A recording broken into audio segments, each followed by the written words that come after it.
بسم اللہ الرحمن الرحیم۔ السلام علیکم۔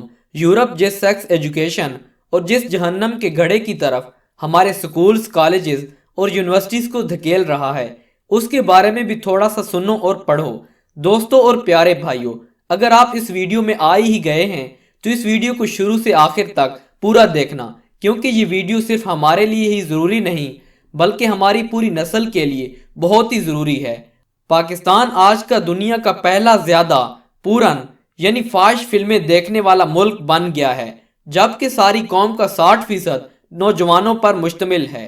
دنیائے کفر اس قوم کو بدنام کرنے پہ متحد ہو چکے ہیں۔ یہ ان کا 5 جنریشن وار ایک حربہ ہے۔ ایکس ویڈیوز کے معاشرے پر برے اثرات کون سے پیدا ہوتے ہیں؟ نمبر 1، بے اولاد افراد کا بڑھ جانا۔ نمبر 2، دماغی کینسر کا پیدا ہو جانا۔ نمبر 3، طلاق کا بڑھ جانا۔ نمبر 4، مثبت سوچ کا ختم ہو جانا اور کم عمری میں بالغ ہو جانا۔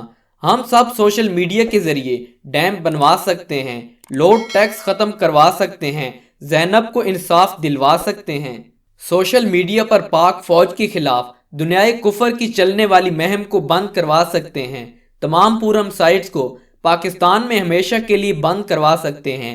آج سے پہلے اس چیز کو سلطان صلاح الدین ایوبی نے مکمل بند کیا تھا۔ قرآن پاک میں ارشاد ہے، جس کا مفہوم یہ ہے، تم جس کی مشابہت اختیار کرو گے انہی کے ساتھ شمار کیے جاؤ گے۔ کیا پتہ آپ کا ایک فارورڈ آپ کو سلطان کا سپاہی بنا دے۔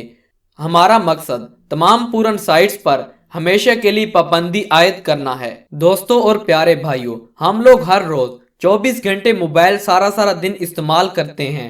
آج اس کام کے لیے بھی استعمال کر لیں۔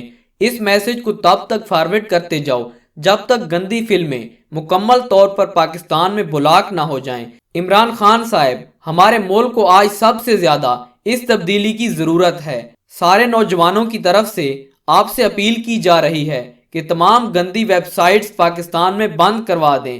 جو ایسا چاہتا ہے وہ یہ میسج اپنے سارے کانٹیکٹس کو سینڈ کرے، WhatsApp, imo, Twitter, Facebook. دوستو، آؤ مل کر یہ کام کریں، اپنی نسل کا مستقبل سنواریں، پاکستان کو گندگی سے پاک کریں۔ فیس بک کی ہر آئی ڈی پر یہ میسج ضرور ہونا چاہیے۔ جو ایسا نہیں چاہتا وہ بے شک اسے شیئر نہ کرے۔ وہ چاہتا ہے کہ ہماری نسل اس گندگی کی دلدل سے نہ بچے۔ مجھے آپ سب کا تعاون چاہیے۔ اگر ایسا ہو جائے تو بہت سی برائیوں سے ہمارا ملک بچ سکتا ہے اور ہمارے نبی حضرت محمد صلی اللہ علیہ وآلہ وسلم اور ہمارا رب ہم پر راضی ہو سکتا ہے۔ یہ اہم پیغام خدا را خود بھی پڑھیے اور دوسرے مسلمان بھائیوں تک ضرور پہنچائیے۔ دوستو، ویڈیو پسند آئے تو لائک کریں اور چینل کو سبسکرائب کریں اور اس ویڈیو کو اتنا شیئر کریں تاکہ کوئی بھی گندی سائٹ پاکستان میں اوپن نہ ہو۔ ملتے ہیں نیکسٹ ویڈیو میں، تب تک کے لیے خدا حافظ۔